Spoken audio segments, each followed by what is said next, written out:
Ici, quand on vous demande de tracer la courbe CF, la première chose à faire, c'est de tracer les asymptotes.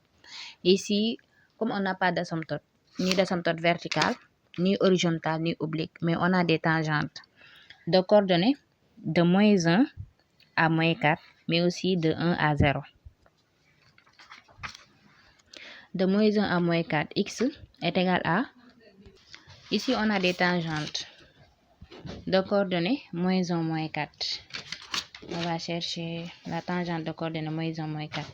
X est égal à -1 et y est égal à -4. Donc, on va chercher la perpendiculaire de -1, -4. C'est ici. Donc, la tangente est ici. Et l'autre tangente, c'est de 1 à 0. X est égal à 1 et y est égal à 0. Donc, c'est ici.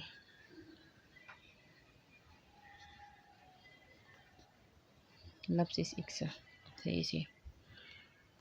Ici, on voit bien que la courbe va faire comme ça. Venir ici, ici et ici.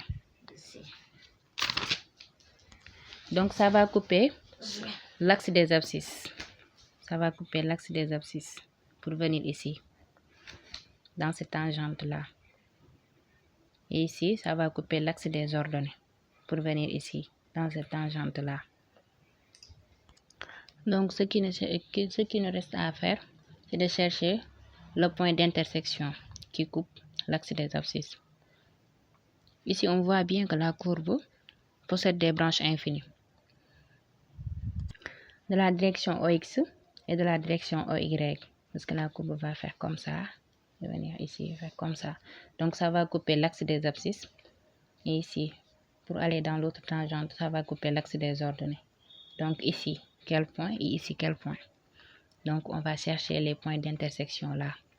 Parce que la courbe possède des branches infinies. De limite x tend vers moins l'infini. Plus ou moins, ça va donner aussi infini. Donc on voit bien que la courbe possède des branches infinies. On va chercher les points d'intersection là. Comme le modèle wax sank rek la. Ici, de limite x tend vers moins l'infini. C'est plus l'infini. De limite x tend vers plus l'infini de f de x, c'est moins l'infini. Donc cette courbe possède des branches infinies de direction x et y. Et pour savoir du moins le point d'intersection de CF inter xx', la direction de l'axe des abscisses, on va résoudre f de x est égal à 0. Et ici, on voit bien que 1 est racine. Parce que si on remplace ici par 1, ça va donner 1.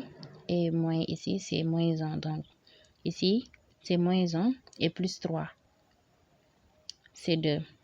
Moins 1 plus 3, c'est 2. Et moins 2 là, c'est égal à 0. Moins 2 plus 2, c'est égal à 0. Donc, 1 est bel et bien racine. Et moins 2 aussi, on voit bien que c'est une racine. Parce que ici, si on remplace par moins 2, ici, ça va donner moins 8. Parce que ici, c'est impair. C'est moins 8. Moins 8 multiplié par moins, c'est plus 8. Ici, si on remplace par moins 2, c'est moins 6. Moins 6, moins 2, c'est moins 8. Moins 8 plus 8, ça va donner 0. Donc, 1 est racine et moins 2 aussi est racine. Donc, ce sont les deux points d'intersection. Comme 1 est racine ici, donc x est égal à 1, mais y 0.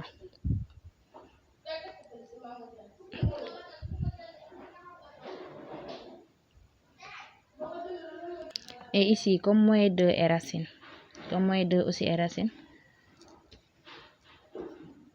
x est égal à moins 2, y est égal à 0. Ce sont les deux points d'intersection. Et ici, pour chercher le point d'intersection de l'axe des ordonnées, CF inter y'. On va chercher f de 0, l'image de 0. Et f de 0, on voit bien ici que c'est moins x au cube plus 3x moins 2. Ici, si on remplace par 0, c'est 0. Ici, si on remplace aussi par 0, c'est 0. Donc, ça va rester moins 2. Donc, ici, c'est moins 2. Et le point, donc, c'est ça.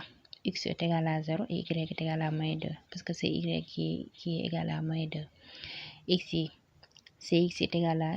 C'est x qui est égal à 1 et moins 2. Donc, y est égal à 0. Mais si c'est ici,